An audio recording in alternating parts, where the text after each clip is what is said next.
maalintuu dhimanaya Abu Dar cidla cad buu kaligii ku dhintay meesha ribdan leeyahay xaaskiisii buu u yeedhay isagoo sakaraada way ku dul ooyday markaasuu ku dhina maxaad loo yeesaa markaasay ku tiri kaama maarmi karo kuma maydhi karo kuma aasi karo mara kafan ku noqotana kuma hayo markaasuu ku yiri dhageyso halka u bax tuurka u bax buu ka yiri safar jamaa muuminiina soomari doonte kuwa baa aniga aasi doonay igu yeedh buu ka yiri markaasay ku tiri xageed dad aan ka arkaa bay tiri xageed dadka soo maraan xilliga jidka xaajigii xaska ka noqonayna uu go'ay hadee toole oo xaskiina mar hore laga noqday dadka dariiqa soo maraya sheegaysa waa dadkay bay ku tiri nayay dhageysa buu yiri koox anigu aan ka mid ahay anagoo masjidka dhex fadhino xalaqad fadhina ayuu nabigu nagu soo baxo wuxuu yiri mid baa iniga mid ay inika keligii cidla ku dhimani doona keligii buu cidla ku dhimani doona aaskiisana jamaacad muslimiin oo muuminiin ayaa ka qayb gali doonta raggii maalinta aan la fadhiyay nin kasta uu dhintay nin magaalo ku dhintay nin tuulo ku dhintay nin reerkiisii ku dhintay ninka cidlada ku dhimanaya nabigu sheegay ee jamaacada muuminiintu aaskiisa ka qayb gali doonto waa anige ordo tuurka u baxo jamaacadii nabigu sheegay baa soo mari doonta igu yeedh buu ka yiri bal sida hadalka nabiga u rumaysan yahay dadkaas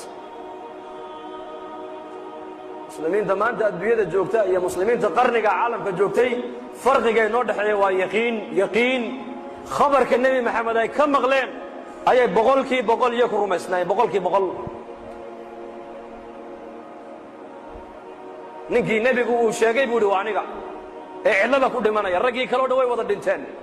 tuulo iyo magaalo iyo qaryad iyo reerkooga ku dhinteen ninka cidlada ku dhimanaya waa aniga jamaacadu nabigu sheegay ba aaskayga ka qayb gali doontee halka uu baxo joogsa buu jamaacadii baad arki doontaaye isaguna sakaraadkii baa haya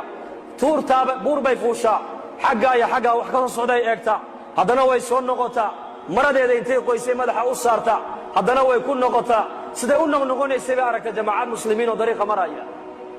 maradeedii baa markaa sidaa u tidhi baa la yidhi markaa bay soo leexdeen haweenay bay arkeen buurta dul taagan maxaa cidlada ku dhigay waxay tidhi صاحب رسول الله صلى الله عليه وسلم نن نبي محمد صاحب كيا أيا علدا كل من يكاله إلى آسف يكتري مركز هذا ووايو وعيد هذا وحيتري وأبو در الغفاري رضي الله عنه أبو در بعلا كل من يكاله إلى آسف مركز سويا عين هذا نفديه بآبائنا وأمهاتنا هو يويك يا أباه يا يكون فرنا يناي مصاحب رسول الله بعلا كل من مركز أبو در وسكرات ويمادن markay dhulka ka soo qaadeen dhabta ay ku qabteen oo indhaha kala qaaday horta wuxuu ku yiri bishaaraysta muuminiin baatiro nabiga inuu sii sheegay buu yiri hadiiska nabigu markii buu bishaareeyay ta kalena wuxuu yiri dhageysta laba qof oo muslimiina walaalkood ma dhinto hadday u sabraan oo aynan u ooyin oo ihtisaabna ilaahay ajar ka dalbaan oo u sabraan adoonkaas naar ma arkay waa niga dhimanaya maanta cidla ku dhimanaya nabiga ay sheegay hay ooyina iska sabr buu ku yiri arrinka saddexaad ee sheeg waxa weeyaan mara kafan igu filan hadaan haysto iyada kafan la iga dhigi lahaa laakiin ma haysto xaaskayguna mara kafan igu filan haday haysana maradaaba kafan la iga dhigi lahaa iyaduna ma haysatee idageysta walaalaha iyo ragiina meesha maraya dawladda islaamka nin u soo shaqeeya haduu inagu jiro dharka uu sitaa aniga kafan ha iga dhigin buu kafan uga ma barin dharkaas muxuu dhowrayaa xaaraantu ka dhowraya jirkiisa inay taabato diin buu wataa taqwad buu wataa iimaan buu wataa zaad buu wataa zaadka uu aakhira la tagaayo inuu ka boorooba ayuu diidan yahay